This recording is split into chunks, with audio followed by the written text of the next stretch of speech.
Je crains de devoir vous parler un peu de la campagne des législatives, parce qu'à Campagnol, je connais un type qui se présente, figurez-vous, et au début j'ai essayé de le dissuader et de dire de ne pas le faire, en lui rappelant qu'il avait près de 70 ans, mais il m'a répondu par un argument auquel, je l'avoue, j'ai été sensible. Il m'a dit, en ce moment, on essaie sous tes yeux de remplacer les anciens magouilleurs par des nouveaux magouilleurs, histoire d'entretenir les circuits de la magouille, afin qu'il n'y ait pas de rupture dans la chaîne de la magouille, si tu veux. Et moi, je voudrais illustrer qu'il y a une troisième voie. Tu vas me demander laquelle. Eh bien, c'est l'option zéro magouille. Tu vois, m'a-t-il dit, j'ai 70 ans, j'ai 5 enfants, j'ai une retraite convenable, j'ai jamais été élu nulle part, j'ai gagné ma vie sans aucun marché public. Mon futur suppléant, c'est pareil, il a un magasin, on n'a aucun appui, on n'a jamais fréquenté Big Malion ni fait valser les millions, on n'a jamais croisé Brigitte Macron. Chez nous, Paris Match, ça sert à caler le portail de l'écurie. Et encore, c'est pas parce qu'on l'a acheté ce magazine, c'est parce qu'on l'a piqué dans la salle d'attente du vétérinaire. Alors on y va, on se présente, on verra bien. Et le pire, c'est qu'il m'a embarqué dans le parcours du combattant de sa dernière journée avant l'investiture. Il n'avait pas pu obtenir les papiers du parti avant, donc comme il conduit assez mal, j'ai dû l'emmener partout, d'abord pour faire signer tout à son suppléant qui était bloqué à l'hôpital. Après une entorse, j'ai pris le mandataire chez lui, parce que c'est la loi, il faut un mandataire financier, et nous voilà partis tous les trois à la préfecture, qui se trouvait à 80 km. Et naturellement, on s'est fait flasher 2 fois. Il m'a dit, tant pis, je paierai.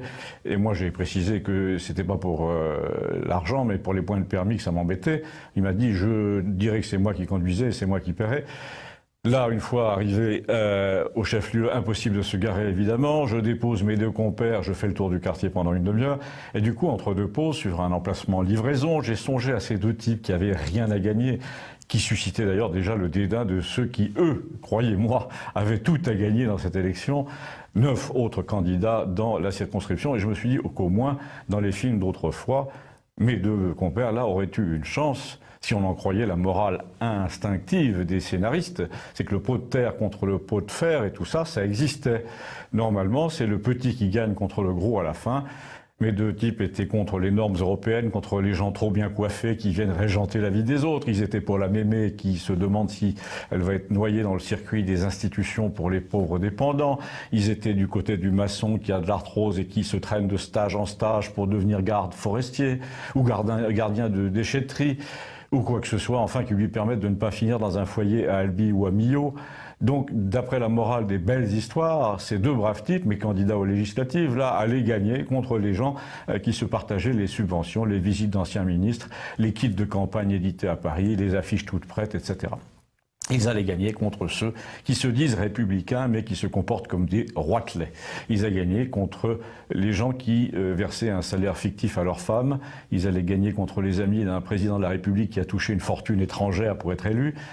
Ils allaient gagner contre le mépris des élites, contre la haine, contre les boîtes à lettres dégradées, les pneus crevés dans les banlieues. Mais c'est marrant, j'ai eu un doute au dernier moment, et je l'ai encore évidemment.